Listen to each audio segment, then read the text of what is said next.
Vous avez parlé de l'augmentation des salaires. Il y a d'autres éléments dans l'économie grecque ces dernières années qui posent problème. Par exemple, les gouvernements successifs, on le sait, ont présenté des faux bilans. Beaucoup de Grecs, et surtout les plus riches, il faut rappeler que les armateurs grecs ne payent pas d'impôts. C'est inscrit dans la constitution grecque. Il y a une évasion fiscale énorme.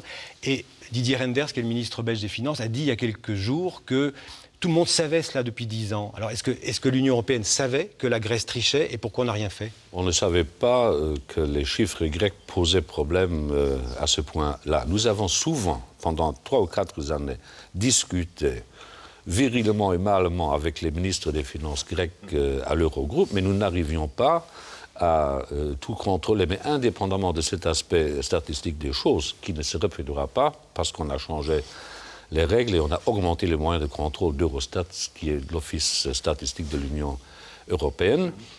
Indépendamment de tout cela, la vérité est que les Grecs les plus riches, les plus fortunés, d'après moi, ne participent pas d'une façon exemplaire au sauvetage de la Grèce.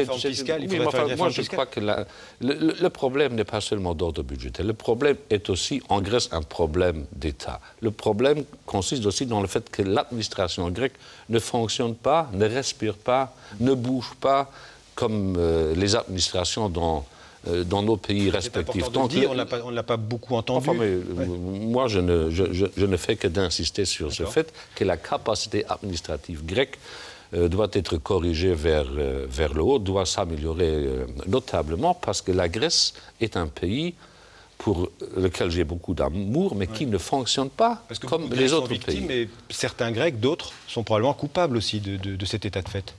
Je crois que l'explication qui a fait que la Grèce se trouve aujourd'hui dans la situation déplorable dans laquelle elle se trouve doit être recherchée sur un axe de temps qui va de plusieurs décennies en arrière.